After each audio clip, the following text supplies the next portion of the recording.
नमस्कार दोस्तों, कैसे हैं आप सब। आशा करता हूँ मस्त होंगे।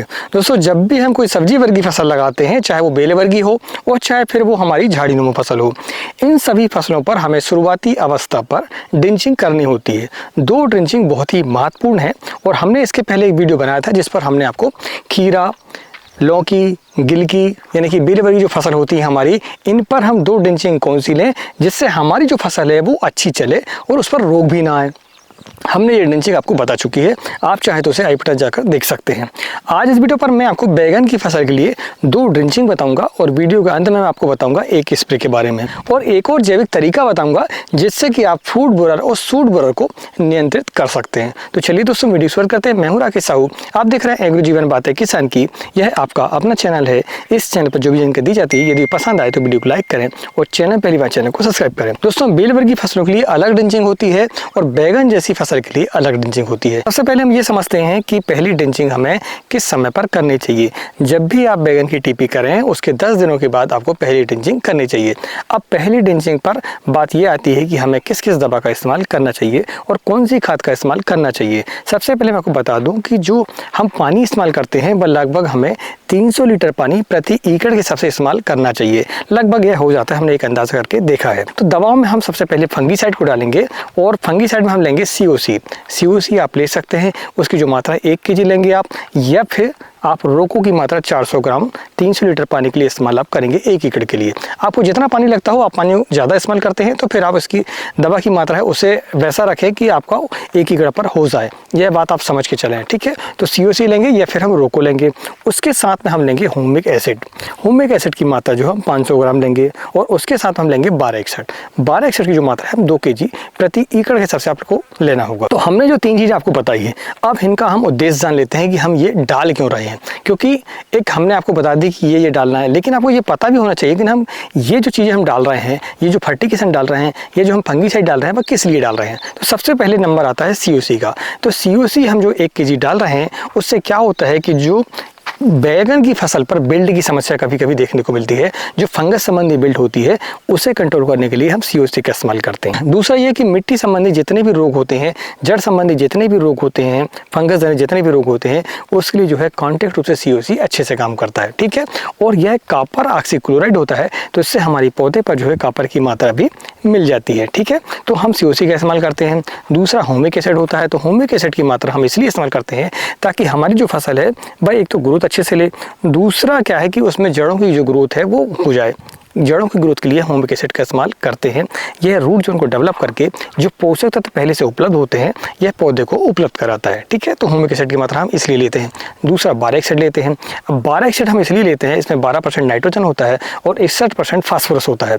हम नाइट्रोजन की मात्रा इस पर कम लेते हैं। कारण ये है कि बैगन की ऐसी फसल है जो कि अगर हम ज़्यादा बढ़वार इसकी ले लेंगे तो फिर हमें बाद में इसमें स्टेकिंग की दिक्कत आती है, ठीक है। इसका जो पौधा है वो धीरे से चलना चाहिए और उसका जो तना है वो मजबूत होना चाहिए। तना जितना मजबूत रहेगा, फसल पर स्टोरेज जितनी ज़्यादा रहेगी, हमें बाद में जो है उसमें उत्पादन उतना अच्छा मिलेगा और हमें स्टेकिंग की ज़्यादा समस्या इसमें नहीं आएगी। यही कारण है कि हम 12% इसमें नाइट्रोजन लेते हैं और 61% इसमें फास्फोरस लेते हैं। फास्फोरस जो है जड़ों का विकास लाता है और तने को मजबूती लाता है। इसी कारण से हम 19-19 की जगह पर 1261 का इस्तेमाल कर रहे हैं। तो इन 3 चीज़ों को आपको 300 लीटर पानी पर मिलाना है और जड़ों के किनारे छोड़ना है, तो यह आपकी पहली ड्रिंचिंग हो जाती है। तो यह रही हमारी पहली ड्रिंचिंग। अब हम जानते हैं दूसरी ड्रिंचिंग के बारे में। दूसरी ड्रिंचिंग को जानने से पहले यदि यह वीडियो पसंद आया हो या जानकारी को पसंद आई हो तो वीडियो को लाइक जरूर करें और पहली बार चैनल को सब्सक्राइब जरूर करें और ज़्यादा से ज़्यादा किसान भाई को शेयर भी आप कर सकते हैं। तो दूसरी ड्रिंचिंग को जानने से पहले उसके समय के बारे में हम जान लेते हैं। दूसरी ड्रिंचिंग का जो सही समय है वह दोस्तों पहली ड्रिंचिंग जब आप करते हैं उसके 10 दिन के बाद। मान लीजिए आपने 10वें दिन पर ड्रिंचिंग की है पहली, तो आपको उसके 10 दिन के बाद आपको दूसरी ड्रिंचिंग करनी होगी। दोनों ड्रिंचिंग के बीच में 10 दिनों का कम से कम गैप होना चाहिए। यह जो गैप है उसका भी एक कारण है, मैं आगे आपको बताऊंगा। तो दूसरी ड्रिंचिंग पर हम सबसे पहले लेंगे वॉल्यूम फ्लेक्सी को, जो कि सिंजेंटा कंपनी की आती है। और वॉल्यूम फ्लेक्स की जो मात्रा है हम 100 ml लेंगे और इसके साथ हम लेंगे माइक्रोराइजा। आप किसी भी कंपनी का ले सकते हैं। आप चाहे तो नेचर डीप के नाम से सुमो टुमो कंपनी का आता है, बहुत ही बढ़िया है, हमने उपयोग करके देखा है। आप चाहे तो उसका भी इस्तेमाल कर सकते हैं। 100 ग्राम माइक्रोराइजा की जो कीमत है लगभग आपको 400 से 500 रुपये में आपको मिल जाता है वह, ठीक है। इसके साथ में हम लेंगे दोस्तों 13-40-13 की मात्रा हम 2 kg लेंगे। ठीक है, तो पहले हम समझ लेते हैं कि हमें इनका इस्तेमाल करना ही क्यों है। सबसे पहले वॉल्यूम फ्लेक्सी की बात करें तो वॉल्यूम फ्लेक्सी से होता क्या है कि जो नेमेटोड संबंधी जो समस्या आती है हमारी बैगन की फसल पर खासकर, जैसे कि पौधे की बढ़वार रुक जाती है, पौधा पीला होने लगता है और उसकी बढ़वार कम हो जाती है और बाद में फिर वो मर भी जाता है। आप उखड़ कर उससे देखेंगे तो उसमें गठाने आपको दिखाई देंगी। तो इंसेक्ट संबंधी जो हमारा विल्ट होता है उसके लिए जो हम किसका इस्तेमाल कर रहे हैं, उसके लिए इस्तेमाल करें दोस्तों हम वॉल्यूम फ्लेक्सी का। वॉल्यूम फ्लेक्सी सिंजेंटा कंपनी की आती है और इसका जो डोज है वो 100 ml प्रति एकड़ के हिसाब से आपको लेना होगा। माइक्रोरैजा हम इसलिए ले रहे हैं, इस्तेमाल इसलिए कर रहे हैं क्योंकि हमें जड़ों की ग्रोथ चाहिए। जड़ों की ग्रोथ जितनी होगी पौधा उतने अच्छे से पोषक तत्वों को अपटेक कर पाएगा और पोषक तत्व जो पड़े हुए होते हैं जो हम देते हैं, यदि वो हमारा पौधा ले नहीं पाएगा, उसे अपटेक नहीं कर पाएगा, तो हमारी जो पौधों की बढ़वार है वो रुक जाती है। इसीलिए हम माइक्रोरैजा का इस्तेमाल करते हैं। माइक्रोरैजा जो वाइट रूट्स होती हैं हमारी, वाइट रूट्स के साथ में सहजीवी का काम करता है, यानी उसके ऊपर एक परत चढ़ा लेता है और वहाँ से पौधे को जो है जड़ों के मार्फत जो है वो पौधे को पोषक तत्व को उपलब्ध कराता है। इसके बाद 13-40 तरह की हम बात करें तो 13-40 में 13% नाइट्रोजन और 40% फास्फोरस और 13% आपकी पोटास होती है। तो 13% नाइट्रोजन वह पौधों की बढ़वार के लिए है, 40% जो फास्फोरस है वह हम इसलिए उपयोग करते हैं ताकि हमारी जो जड़ों की ग्रोथ है वो अच्छे से हो जाए, तनों में मजबूती आए। और पोटास की मात्रा लेने से फ़ायदा ये होता है कि आपका जो पौधा है वह रोगों से लड़ने में सक्षम हो जाता है, क्योंकि उसमें 3 प्रकार के पोषक होते हैं। तो 13-40 आपको लेना चाहिए, 2 kg की मात्रा उसे हम लेते हैं।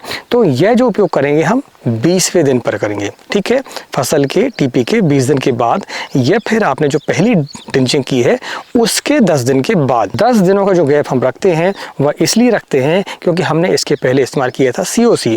COC एक कॉन्टैक्ट फंगिसाइड है और यह जो हम माइक्रोरैजा इस्तेमाल कर रहे हैं यह जो है एक फंगस है, समझे आप, यह एक फंगस है। तो 10 दिनों के गैप रखने से जो COC है वो अपना काम कर लेता है और माइक्रोरैजा को किसी प्रकार का दिक्कत नहीं होता है। माइक्रोरैजा के साथ में कभी भी हम फंगिसाइड का इस्तेमाल नहीं करते हैं, खासकर कॉन्टैक्ट फंगिसाइड का, इसीलिए हम 10 दिनों का इसमें गैप रख रहे हैं। तो जब भी आप माइक्रोरैजा का इस्तेमाल कर रहे हो अपनी फसल पर तो कम से कम 10 दिनों का गैप आपको रखना होगा, ठीक है। तो यह जो गैप है वो आपको बहुत ही ज़रूरी है और 20वें दिन आप ड्रिंचिंग कर सकते हैं। तो जब ये 2 ड्रिंचिंग आप करेंगे तो आप देखेंगे आपकी जो फसल है जड़ संबंधी जितने भी फंगस है उनसे भी कंट्रोल हो जाती है और जड़ संबंधी जितने भी इंसेक्ट है उनसे भी आपके कंट्रोल हो जाता है और दूसरा आपको फर्टिगेशन भी हो जाता है। और जड़ों की ग्रोथ के लिए हम ह्यूमिक एसिड भी दे चुके हैं और माइक्रोरैजा को भी दे चुके हैं। तो ये सारे काम हमारे हो जाते हैं 2 ड्रिंचिंग पर। दोस्तों ये जानकारी को पसंद आई हो तो वीडियो को लाइक जरूर करें। अब हम जानते हैं इस वीडियो की विशेष बात, जो मैंने आपको वादा किया था कि हम आपको एक स्प्रे बताएंगे और एक जैविक तरीका भी बताएंगे। तो फूड बोरर और सूड बोरर बैगन की सबसे बड़ी समस्या है। इसके लिए हमें जो है कम से कम बरसात के समय पर 4 दिन में एक बार स्प्रे कम से कम लेना होता है। यदि ये स्प्रे आप लेते जाते हैं रेगुलर तो फिर आप देखेंगे आपकी फसल पर फूड बोरर और सूड बोरर की समस्या नहीं आती है। और एक तरीका है जैविक। फिर यदि हम देखें तो हम इमामेक्टिन बेंजोएट की मात्रा 100 ग्राम लेंगे, साथ में हम एसिटा या फिर इमिडा लेंगे, ठीक है।